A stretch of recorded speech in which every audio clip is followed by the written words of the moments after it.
के अंदर एक मीटिंग हुई थी, नेशनल एग्जीक्यूटिव की मीटिंग बीजेपी की हुई थी, जिसमें इस बात का ऐलान किया गया था कि जनाब 370-35 से खत्म होने के बाद जम्मू कश्मीर के हालात बेहतर हुए हैं।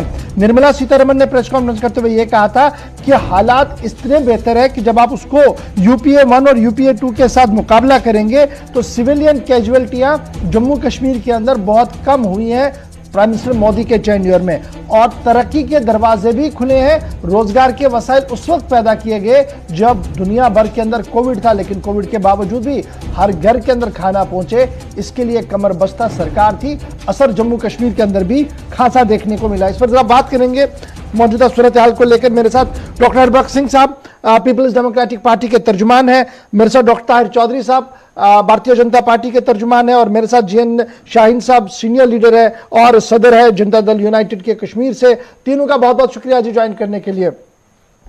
सबसे पहले शुरुआत डॉक्टर साहब आप ही से करूंगा, क्योंकि महबूबा मुफ्ती साहिबा ऑन फायर पिछले कई दिनों से दिख रही है और एक के बाद एक सवाल वो उठा रही है, जबकि दिल्ली से लगातार इस बात का एश्योरेंस दिया जा रहा है, इस बात की वजाहत दी जा रही है कि जमीनी सूरत हाल बदल रही है, हालात बेहतर हुए हैं, तरक्याती मंजरनामा तेज हो रहा है और रोजगार के नए मौके फराहम किए गए। उसके बावजूद भी हिजबी इख्तिलाफ में पीपल्स डेमोक्रेटिक पार्टी सफ़े अव्वल पर यह कहते हुए कि जनाब कुछ नहीं हुआ है। क्या वाकई तौर पर जमीनी सूरत हाल नहीं बदल रही है? साहब शुक्रिया आपने बुलाया इस टॉपिक पे बात करने के लिए। सबसे पहले मैं अभी सुन रहा था दो एक्टिविस्टों का, बलविंदर सिंह जी और अमजद जी का सुन रहा था, तो एक पस मंजर आपने खुद ही बयां किया और अभी हमारे आरटीआई एक्टिविस्ट भी कर रहे थे।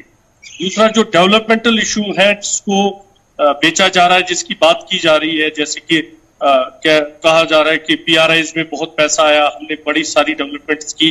गौर साहब, मैं कुछ चीजें जो ये कहते हैं मैं उन पे विस्तार में मैं भी सवाल ही पूछूंगा कि ये डेट वाइज बता दें कि जो 12-12 करोड़ एक डिस्ट्रिक्ट को आया है वो कहाँ खर्च हुआ, आज तक उसका टेंडरिंग प्रोसेस हुआ है नहीं हुआ है। देखो, कागजों में आप पैसों को बांट देते हो, लेकिन ग्राउंड में नवंबर कंप्लीट हो रहा है, अब दिसंबर के बाद बर्फ पड़ रही है और मार्च में एक नया बजट आएगा। इस साल में अभी तक पीआरआई में एक भी काम पे टेंडर नहीं हुआ है। जो पैसा चाहे 23 लाख वो 5 सरपंचों का पंचायत का है, चाहे बीडीसी का 25 लाख है, या 20 करोड़ रुपया जो डिस्ट्रिक्ट डेवलपमेंट काउंसिल का है। डेवलपमेंट तब होती है जब वो ग्राउंड पे उस पर काम किया जाता है, उस पर एक अकाउंटेबिलिटी होती है। डेवलपमेंट वो है जो हमने मेडिकल कॉलेजेस बनाए थे और आज जिनमें आज बच्चे पढ़ रहे हैं। डेवलपमेंट वो है कि जो डिस्ट्रिक्टों में मिनी सेक्रेटरीज बने थे और आज ये इनॉग्रेट कर रहे हैं। डेवलपमेंट वो है कि जो उस वक्त की कोलिशन गवर्नमेंट थी या मुफ्ती मोहम्मद सईद साहब ने उस वक्त बनाया था और जिसके आज रिबन काटे जा रहे हैं। आप जो ये चीजें बताते हैं हमने डेवलपमेंट की, गवर्नर साहब एक आंकड़ा दे दें, एक प्रोजेक्ट की बात कर रहे, national highway authority of India की बात कर ले, आप देख लीजिए, रेलवे की बात कर ले, इंदिरा गांधी जी ने रेलवे की फाउंडेशन रखी थी, कहा था कि अब ये कश्मीर पहुंच जाएगा। अब उसके बाद कितने प्राइम मिनिस्टर साहिबान बदले। आप नेशनल हाईवे की बात कर लीजिए, रामबन से बानेहाल वाला पैच है, आप देखिए कितनी डेवलपमेंट हो रही है, कितना डिले हो रहा है। आप जो टनल जोजिला टनल की बात कर रहे हैं, तो यूपीए गवर्नमेंट ने ही उस वक्त इसमें इनॉग्रेशन की थी जोजिला वाले की। और अगर बेचने वाली बातें हैं, सिर्फ आंकड़े गिनने वाली बातें हैं, मैं आपको ग्राउंड रियलिटी बोलता हूं कि टेंडरिंग प्रोसेस समझ नहीं आ रहा है। हमने पावर डिपार्टमेंट को पीआरआईज में से करोड़ों रुपया सैंक्शन हुआ है पोलों के लिए, तार के लिए। जब हम बोलते हैं कहीं पोल लगाओ, कहते हैं जी डिपार्टमेंट के पास पैसा ही नहीं है। हमारे पीआरआई कहते हैं भाई हमने दिया उसका टेंडर करो, वो कहते हैं जी कुछ इश्यू है, अभी वो सेटल नहीं हो रहा है, अब देखेंगे डिपार्टमेंट उसमें क्या निकालेगा। आप जल शक्ति की बात कर दो, जो पीएचई था जल शक्ति बोल रहे हैं, मैं आपको 50 टेंडर भेजूंगा जो आज तक इंप्लीमेंट नहीं, क्योंकि गवर्नमेंट ने उसमें गाइडलाइंस चेंज कर दी, ठेकेदार क्वालिफाई नहीं हो रहा है। और अगर बाहर वाला कोई ठेकेदार हो रहा है, वो कहता है मुझे क्यों कुपाड़ आना है, मुझे क्यों त्राल आना है। गवर्नर साहब, इंप्लीमेंटेशन काम की और पैसे को जमीन पे लगाना, देखो अगर ये दो डिफरेंट चीजें हैं। आप किसी भी एक प्रोजेक्ट को ये बता दें, एक चीज को बता दें जो 370 के बाद इन्होंने ग्राउंड पे डॉक्टर साहब, इन्होंने शुरुआत की और इन्होंने इख्तिताम किया। ओके डॉक्टर साहब, देखो ठीक है डॉक्टर, मैं आऊंगा डॉक्टर साहब, दोबारा आपके पास आऊंगा। शाहीन साहब, बड़ा इंपॉर्टेंट है जी, जो बही खाता कल निर्मला सीतारमण साहिबा ने खोला और कहा कि देखिए 370 खत्म होने के बाद हम कंटिन्यूसली पैसा दे रहे हैं जी, डेवलपमेंट हो रही है, रोजगार के नए वसाइल भी मौके दिए गए हैं। लेकिन रिवायती तौर पर है ये या जमीनी सतह पर आप भी मानते हैं कि कुछ हलचल है? उसके बदला डॉक्टर साहब के पास भी चलते हैं। जी शाहीन साहब। देखिए, जो सीतारमण साहब ने मैडम ने कहा दिल्ली के अंदर, ऐसा नहीं है कि आपके पास जैसे बता रहे थे कि पीडीपी के प्रवक्ता बता रहे थे कि फंड्स नहीं है, वो नहीं है, ये नहीं है। काफी सारी चीजें हैं जिसका हमें, जिसमें ग्राउंड में जिसकी जो सामने नजर आ रहा है। आज कम से कम आपको कोई ठेकेदार ऐसा नहीं मिलेगा जो सड़क पर रो रहा हो और जो क्या हड़ताल कर रहा हो, जो माथा पीटे, जो ये बोले कि जनाब मुझे पैसा नहीं मिला। क्योंकि सबसे अच्छी बात यह है कि पहले आजकल पैसा आता है, हालांकि मैं किसी पार्टी को सपोर्ट नहीं कर रहा हूं, पहले पैसा आता है उसके बाद टेंडर निकलता है। और उसके बाद अगर आप पंचायत पर भी देखो, जैसे भी आप बात कर रहे थे कि हर पंचायत में इस वक्त पैसा है और PRIs काम कर रहे हैं, टेंडर्स निकाल रहे हैं। अब पंचायत में भी और एक सिस्टम किया, शायद उन लोगों को पता वो नहीं हो कि अब ई टेंडर्स पंचायत का भी शुरू हुआ कि उसमें कोई भी आदमी जो है टेंडर डाल सकता है। काफी सारी चीजें हैं जो डेवलप हुई, और लेकिन बहुत सारी चीजों की करने की जरूरत है। उसमें थोड़ा सा हम भी ये मानते हैं कि कोविड का हमें 2 साल रहा, हमारे जो 250 करोड़ रुपए अभी 15 अगस्त से पहले ये जो नितिन गडकरी जी ने हाईवेज के लिए सैंक्शन किया, लेकिन वो पैसा जो लेट आया, और क्योंकि JNK की अगर आप बात करें, कश्मीर की अक्टूबर के बाद आप मैगडा नहीं कर सकते, लेकिन जरूर वो पैसा आया तो सही, अगले साल भी काम होगा। या आपके जो ये है PMGSY स्कीम है और सपा की सब स्कीम है, इस बार अच्छा काम हुआ, सड़कों पे काम लगा बना। मैंने आपका यह मानना कि जो बही खाता कल खोला गया निर्मला सीतारमण की तरफ से, वो जनाब सही है? कुछ चीजें दिखती हैं ग्राउंड पर, कुछ चीजें आने वाले दिनों में दिखेंगी, लेकिन हिज़्ब इख्तिलाफ आदत से मजबूर है क्रिटिसाइज करने के लिए।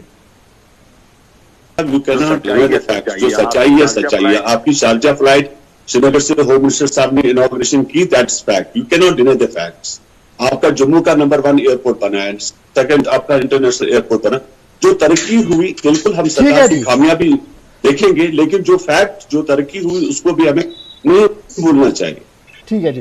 डॉक्टर ताहिर चौधरी साहब कैसे रिस्पॉन्ड करेंगे? ये रिवायती बयान से हटकर बयान है या जमीनी सूरत हाल है यही? और जो डॉक्टर हरबख्श सिंह साहब कह रहे हैं, देखिए मैं तो जनाब एक इलेक्टेड रिप्रेजेंटेटिव, मेरा पैसा जो मुझे एज पर कॉन्स्टिट्यूशन दिया गया हम खर्चना चाहते हैं, टेक्निकलिटीज के अंदर इतना उलझाया कि अगर 10-15 दिन में नहीं हुआ उसके बाद बर्फ पड़ेगी, कुछ भी नहीं होगा, लेकिन वहां खाते में तो पैसा आ गया।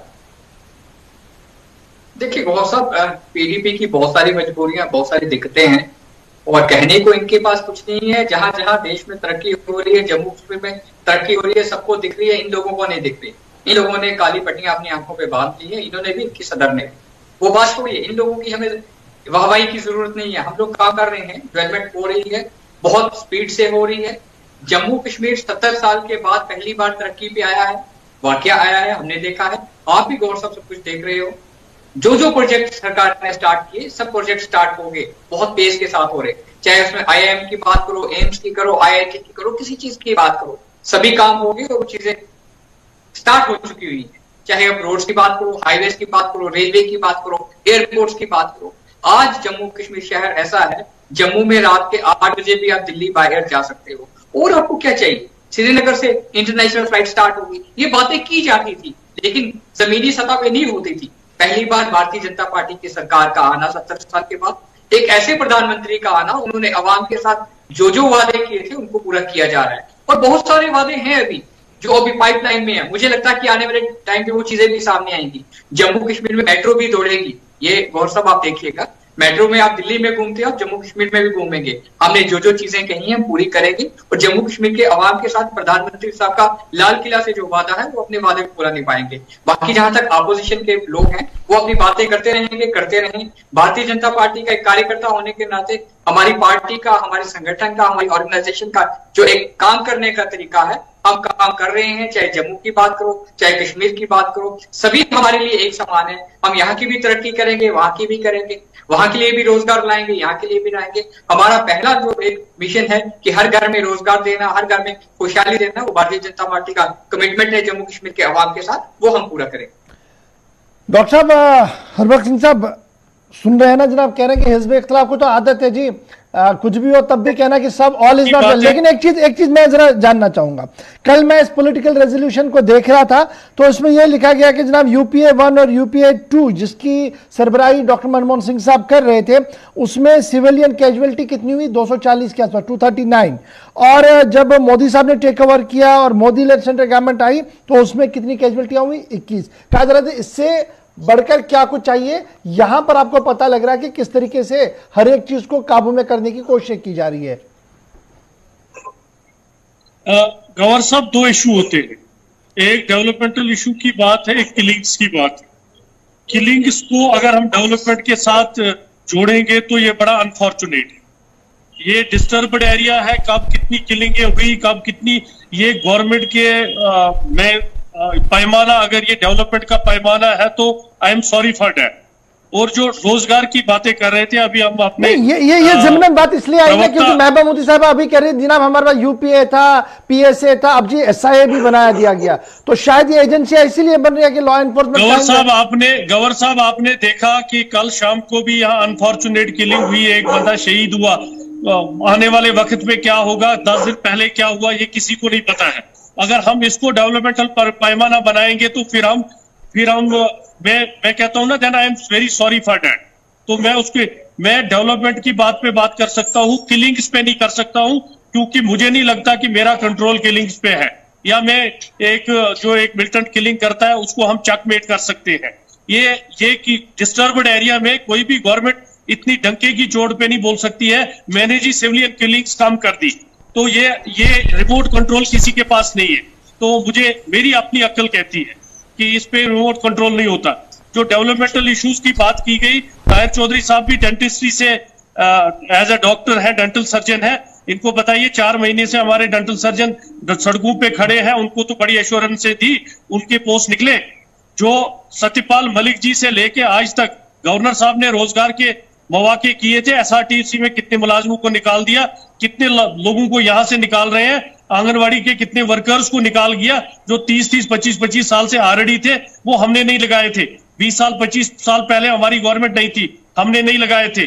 अगर आप एक चलते हुए चूल्हे को पानी डाल रहे हो और नए की उम्मीद क्या रखेंगे, वो तो आप खुद देख रहे हो।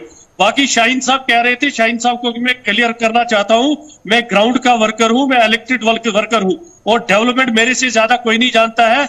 मेरे एरिया में शाहीन साहब ही बता दें, आप इनके एडवोकेट है, ये एडवोकेसी कर रहे हैं गवर्नमेंट ऑफ इंडिया की, ये मुझे एक टेंडर बता दें जो पीआरआई में हुआ है, 1 महीना हमें रह गया, करोड़ों रुपया हमारा लैप्स हो रहा है, उसको ये पॉजिटिव डेवलपमेंट बोलेंगे, वेरी अनफॉर्चुनेट। ठीक है। और अभी ताहिर साहब ने बोला कि हमने नाइट फ्लाइटें शुरू की, हमने भी किया था, हमारे दौर में ये प्रपोजल आया था, होम मिनिस्ट्री ने तब अप्रूवल नहीं दिया था।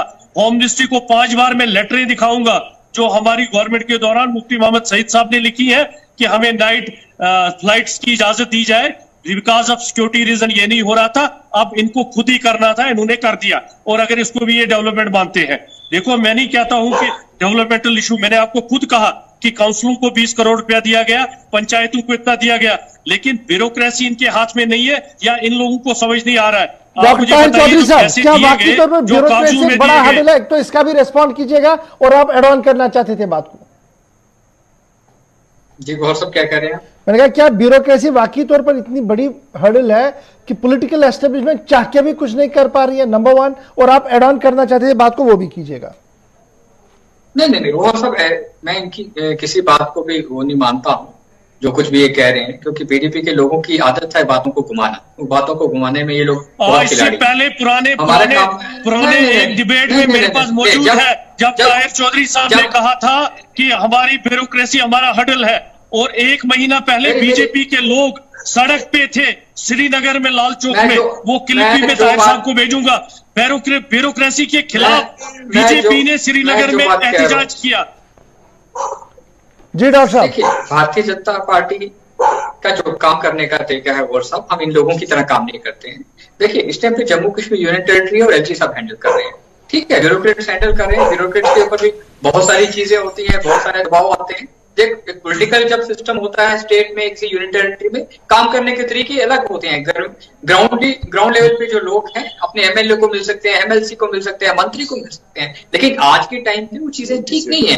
ठीक है, स्टेट में जाना हर किसी के बस की बात नहीं है, लेकिन सरकार की तरफ से, एलजी साहब की तरफ से जिस तरह से समूह ढंग से जम्मू कश्मीर को प्रॉपर ढंग से चलाने की कोशिश की जा रही है वो भी कम नहीं है। हम उस चीज को भी नहीं कह सकते कि जम्मू कश्मीर हवा में चल रहा है, बहुत अच्छे ढंग से चल रहा है, बहुत सारी चीजों का ध्यान रखा जा रहा है, कैसे सिस्टम चलाने हैं, कैसे हर किसी का ध्यान रखना है, वो सरकार की तरफ से रखा जा रहा है। हम हर चीज को क्रिटिसाइज नहीं कर सकते। बाकी भारतीय जनता पार्टी भी चाहती है कि जल्दी से जल्दी इलेक्शन हो, वो सिस्टम बने, सरकार बने, किसी की भी सरकार बने, हम चाहते हैं, लेकिन जब तक जो सिस्टम इस टाइम पे चल रहा है जम्मू कश्मीर में, उसको हम ये नहीं कह सकते कि गलत चल रहा है। जो हमारे ब्यूरोक्रेट्स हैं, जो हमारे ऑफिसर्स हैं, डॉक्टर चौधरी साहब बड़ा इंपॉर्टेंट है ना, क्योंकि हरबख्श सिंह साहब भी ये बता रहे थे कि आप ही के लोग तो सड़क पर आए थे एहतजाज करने के लिए, जिन्होंने एडमिनिस्ट्रेशन के खिलाफ नारेबाजी की, सिविल सेक्टर के दरवाजे पर जाके धरना दिया, कहा कि जनाब हमारी आवाज कोई सुन नहीं रहा है। देखिए बहुत सारे इश्यूज होते हैं पॉलिटिकल पार्टीज के, लीडर्स के, कार्यकर्ताओं के। जब वो चीजें आती हैं तो हम अपने घर वालों के आगे नहीं शोर डालेंगे तो क्या आगे डालेंगे। ठीक है, हमारे लीडर्स ने वहां पे प्रोटेस्ट किया है सेक्रेटरीट के बाहर, अच्छी बात है।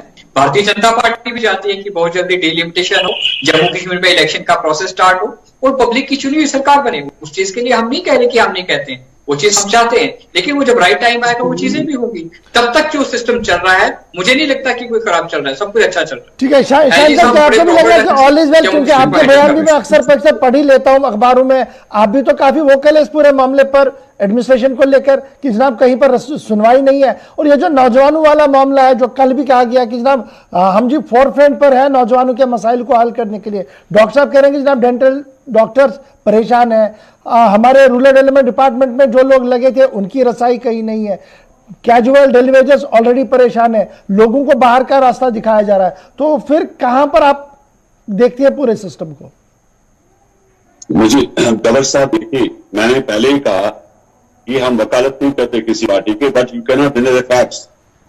आपके जो इन लोगों ने अपनी सरकारों में उठा के ऐसे ही रख दिया था, जिनकी सैलरी नहीं थी, जिनकी तनख्वाह नहीं रहा कभी, जो अननेसेसरी अपना रोजमर्रा क्या उनका पिटाई करना, मार करना पुलिस से, क्या मतलब था इन सब चीजों को लोगों को बेवकूफ बनाने का कि आपने हजारों की तादाद में लोगों को अननेसेसरी एंगेज कर रखा था, ना उनका कहीं ऑर्डर, ना कोई सर्कुलर, ना कोई और वो भी क्या वो पैसा जमा करते थे डिपार्टमेंट से, और उसमें से कुछ पैसा जो है उनका 500-500 1,000 रुपये उनको दिया जाता था।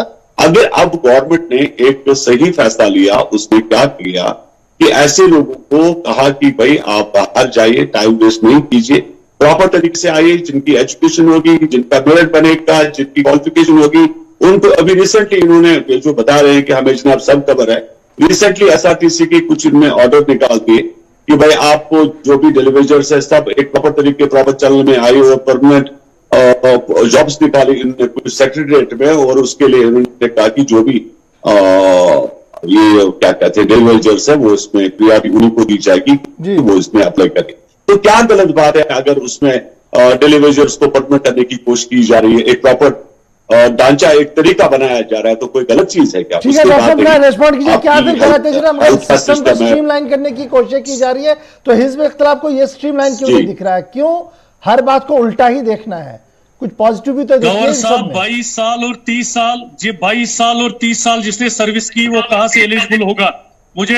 मुझे शाहीन साहब की बातों से बड़ी हंसी आ रही है कि प्रॉपर सिस्टम कर रहे हैं। 25 साल पहले कोई नौकरी लगा है, उसको आज निकाल दो, उसको बोलो आप लाइन में आओ, आपको प्रायोरिटी देंगे। वो 40 साल की उम्र के बाद एलिजिबल है उस जॉब के लिए। तो क्या कर रहे थे ये लोग? बड़े दुख की बात है, और ये हमने नहीं लगाए हैं। मैं आपको शाहीन साहब को एक क्लियर बात कर दूं, हमारे दौरे हुकूमत में ये लोग नहीं लगे हैं।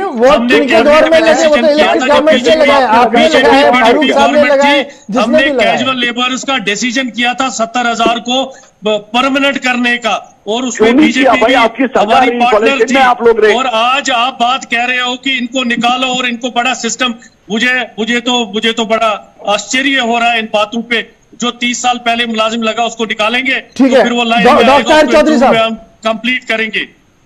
जी डॉक्टर साहब, ये सिस्टम तो मुझे देखिए गौहर साहब, जिस बात को हमारे पीडीपी के स्पोक्स पर्सन बार बार दोहरा रहे हैं जम्मू कश्मीर में बहुत ब्लंडर हुए हैं पुरानी सरकारों में, बैकडोर एंट्रीज हुई हैं, और वो ऐसी एंट्रीज हुई हैं जो कहीं पे स्टैंड नहीं करती। ये वही लोग हैं जिनके ऊपर ये भी चीजें आई हैं, और वो लोगों को उन सरकारों ने अपने टाइम पे कंफर्म क्यों नहीं किया? जिसने जो चाहा लगा दिया, जिसने जो चाहा कर दिया। अगर अब वो चीजें ओपन की गई हैं और उनके ऊपर अगर एक्शन हो रहा है, तो सरकार चाहती है कि सारी चीजें प्रॉपर ढंग से हो, स्ट्रीमलाइन पे हो, कोई भी इस तरह की वो कोई जॉब की कोई सिस्टम ना किए जाए कि जो किसी के ऊपर उंगली उठाई जाए। अगर उन चीजों पुरानी चीजों को सुधारने का काम अब किया जा रहा है, तो उसके ऊपर मुझे नहीं लगता है कि रीजनल पार्टीज के इस तरह के बयान देने चाहिए सर, या एलजी साहब के ऊपर या एडमिनिस्ट्रेशन के ऊपर उंगली उठानी चाहिए। मुझे नहीं लगता है कि कहीं पे गलत चीजें हो रही हैं। बहुत सारी चीजें की गई हैं पुरानी सरकारों ने, और अगर वो चीजें ठीक करने का राइट टाइम आ गया है तो वो चीजें सुधारनी भी पड़ेंगी। और एलजी साहब जो कुछ कर रहे हैं प्रॉपर ढंग से कर रहे हैं, अच्छे तरीके से कर रहे हैं। मुझे लगता है कि इन चीजों के ऊपर उंगली उठाना कोई सही बात नहीं है। चलिए, बहुत बहुत शुक्रिया जी आप तीनों मेहमानों का मेरे साथ ज्वाइन करने के लिए। बात इसलिए बड़ी इंपॉर्टेंट थी कि कल बही खाता खुला था जम्मू कश्मीर का, और यह उस वक्त खुला था जब जम्मू कश्मीर के अंदर हदबंदी अरूज पर है। माना जा रहा है कि बहुत जल्द रिपोर्ट जो है वो सामने आ रही है, और वजीर आजम 5 रियासतों के अंदर इंतखाबात की तैयारियों में जुट चुके हैं। यानी प्राइम मिनिस्टर के नाम पर चुनाव होना है कि किस तरीके की गवर्नेंस है, किस तरीके से इसको देखा जा रहा है। भारत के अंदर हिज़्ब इख्तिलाफ या हिज़्ब इक़्तिदार प्राइम मिनिस्टर को कैसे देख रहा है, ये एक अलग बहस है, और यहां की मीडिया कैसे इसको देख रही है।